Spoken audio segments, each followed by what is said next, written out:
Apple iPhone 7 sekarang harganya udah turun parah dari 3 juta tahun kemarin jadi 2 juta tahun 2021 ini. Apakah worth it untuk dibeli? Yuk langsung aja kita review iPhone 7.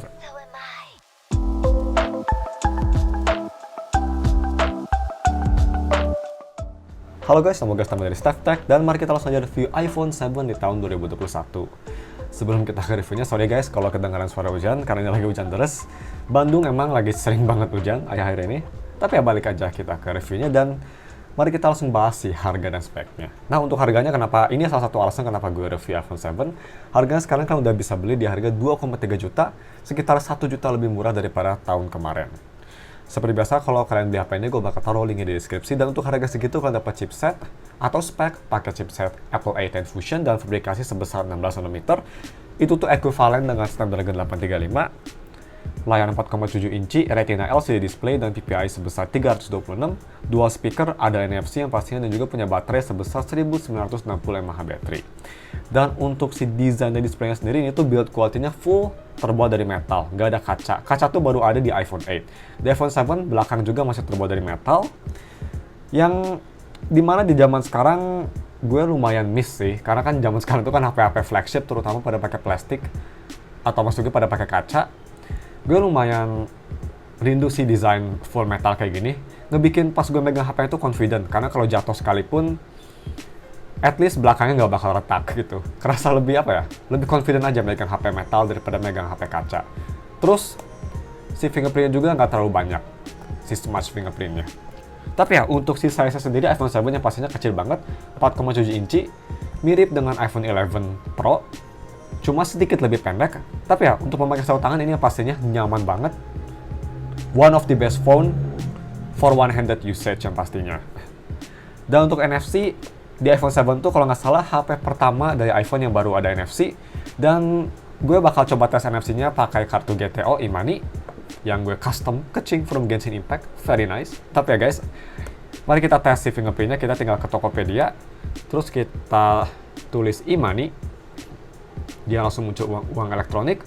Terus kalian habis ke sini tinggal ke update saldo, terus dia suruh nge-scan e-money kalian di daerah earpiece, tinggal scan, tunggu dikit, langsung ke scan, tidak ada pending balance. Dan kalau kita lihat langsung dikasih tahu berapa sih saldonya, 45.000. Very nice, ini bekerja 10 dari 10, nggak pernah error. Dan untuk si fingerprint sendiri ini yang pasti masih pakai home button, Touch ID generasi kedua, dan kecepatannya sangat cepat dan sangat akurat yang pastinya.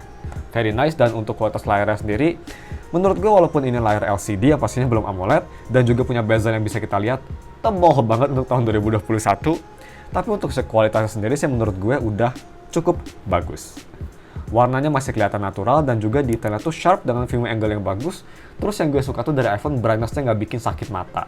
Itu yang gue dapat dari Xperia X2. Kalau misal nonton di HP itu tuh nggak tahu kenapa rada bikin gak enak mata si brightness-nya. Tapi kalau di sini nyaman banget.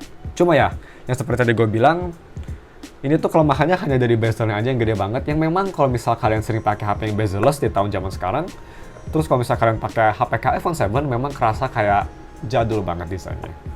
Tapi overall masih sangat bagus. Tapi sayangnya untuk pemakaian di bawah sinar matahari, karena iPhone 7 tuh brightness-nya nggak bisa terang banget sayangnya. Jadi pemakaian outdoor, apalagi kalau di terik matahari langsung, ini layarnya bakal sangat dim banget, sangat gelap, jadi sangat susah dilihat. Harus benar-benar deket banget ke mata kalau ingin ngelihat layarnya. Dan yang terakhir untuk segmen ini, touch delay-nya.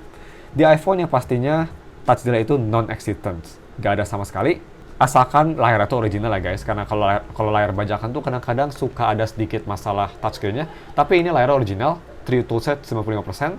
Yang diganti itu cuma baterai doang, jadi ini layarnya pakai layar original. Jadi overall gak ada touch delay mau dipakai ngetik keyboard ataupun scrolling aplikasi secara cepat. Next, mari kita bahas si audio quality-nya.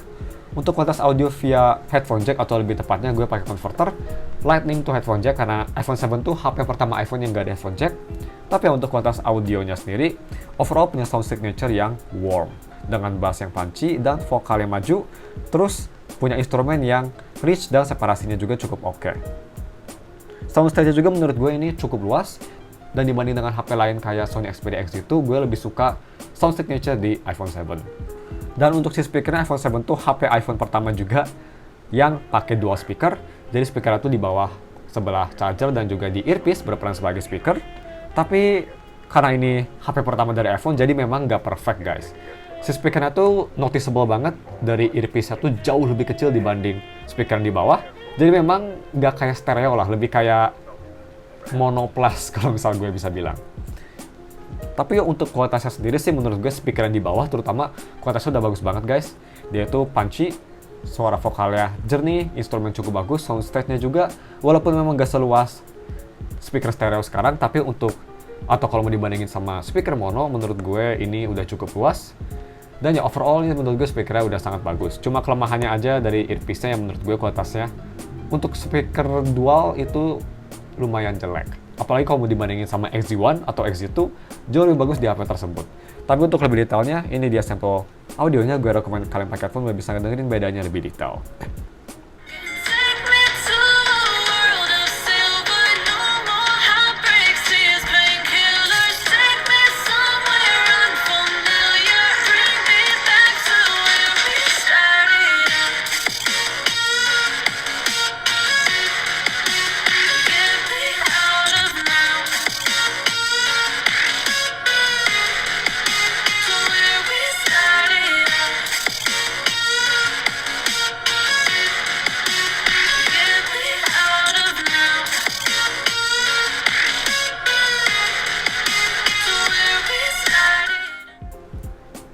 Next, mari kita bahas si kamera quality-nya. Untuk kamera belakang, dia itu sebesar 12 megapiksel dengan f1.8 yang pastinya udah ada optical image stabilization.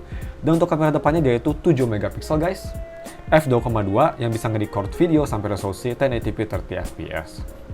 Dan untuk kualitas foto kamera belakangnya ini menurut gue masih cukup bagus untuk tahun 2021. Tapi nggak amazing ya guys. Overall dia punya dynamic range yang super hasilnya masih sangat bagus dengan warna yang sangat natural banget khas HP iPhone. Cuma memang ada satu kelemahan yang kelihatan, yaitu dari detailnya yang sedikit lebih soft daripada HP-HP zaman sekarang yang harganya sama. Nah terus untuk si foto low light-nya sayangnya di iPhone 7 tuh nggak ada night mode.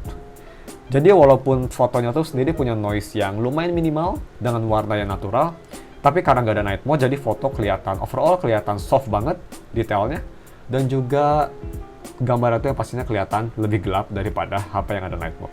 Last, untuk si foto selfie-nya, menurut gua ya ini sih foto selfie di iPhone tuh terlalu mediocre, dan di iPhone 7 karena ini udah tua banget, sangat mediocre.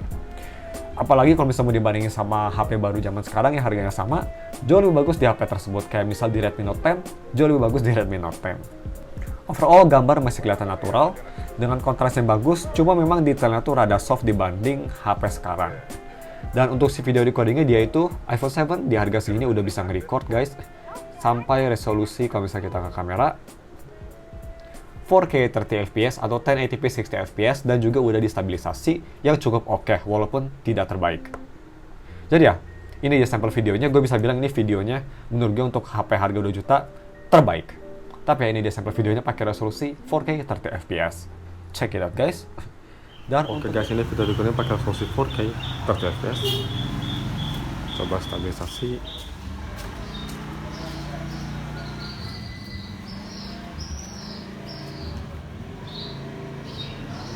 iPhone emang bagus banget sih videonya. Dynamic range cukup oke.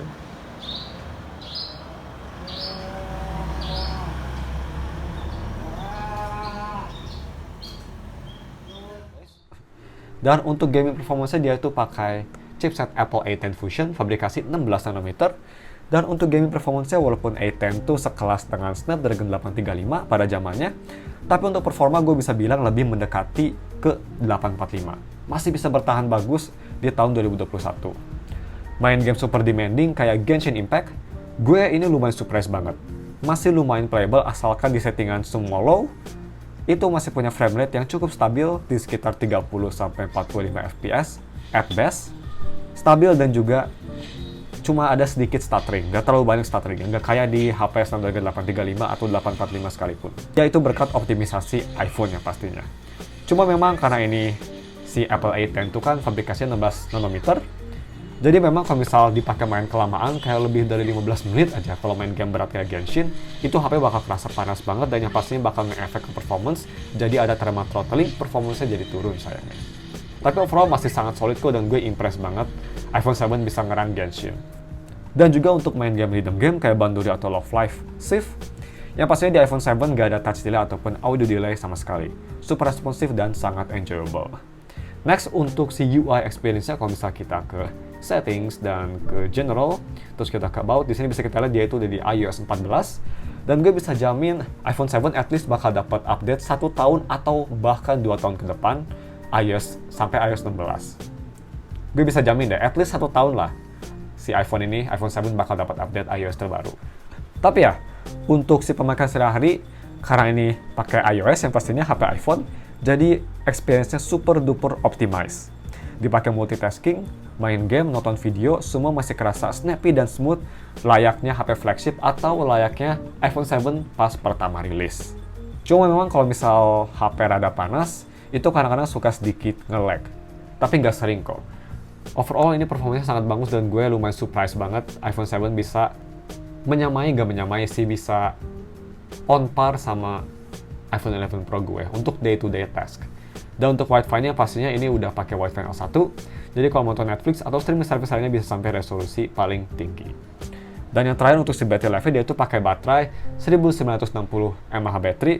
Cuma untuk yang iPhone gue itu baterai udah diganti pakai baterai pihak ketiga. Dan untuk battery health-nya yang gue punya tuh sekitar 100%. Kalau bisa kita pakai baterai, berarti 100%. Tapi untuk ketahanan baterainya memang gak sebagus baterai original, tapi masih cukup usable lah. Jadi untuk ketahanan baterainya sendiri ini menurut gue sayangnya untuk iPhone 7 kurang bagus banget di tahun 2021. Kenapa? Karena itu performanya hanya bisa tahan atau ketahanan baterainya hanya bisa tahan dari pagi sampai sore jam 2-3an aja. Dan pemakaian gue yang seperti biasa enteng banget, hanya nonton video Netflix dan sosial media enteng aja. Itu sayangnya gue hanya bisa dapat screen on time sekitar 3 jam aja. Ya mungkin ini berkat si baterainya yang udah diganti, tapi walaupun gak diganti juga menurut gue karena umurnya udah tua, baterai life-nya gak bakal pas zaman rilis. Tapi ya untuk cari speednya at least ini lumayan cepat guys. Gue ngecas dari 20% sampai 100% itu hanya butuh waktu sekitar 1 jam 25 menit. Tapi ya mungkin cuma segitu aja video dan langsung aja kita kasih konklusinya. Untuk konklusinya menurut gue iPhone 7 di tahun 2021 masih lumayan worth it untuk HP secondary, bukan main. Karena iPhone 7 masih punya performa yang superb, kamera yang sangat bagus, dan juga build quality yang sangat premium yang pastinya. Oh ya, speakernya juga ini sangat bagus. Cuma yang seperti tadi gue bilang, ada satu kelemahan besar kenapa gue nggak bisa rekomen iPhone 7 untuk HP main, yaitu dari si battery life yang memang jelek banget dibanding HP zaman sekarang. Asalkan kalian mau bawa powerbank kemana-mana, selain itu gue nggak rekomen banget iPhone 7 buat HP utama. Tapi ya seperti biasa, kalau kalian beli HP ini gue bakal taruh linknya di deskripsi. Dan cuma segitu aja guys videonya. Mau kalau misalnya kesalahan atau ada video kelewat atau banyak suara luar, sorry guys. Dan kalau misalnya kalian mau wallpaper yang ada di HP ini, gue udah taruh linknya di deskripsi. Thanks for watching, we'll see you in another video. Bye.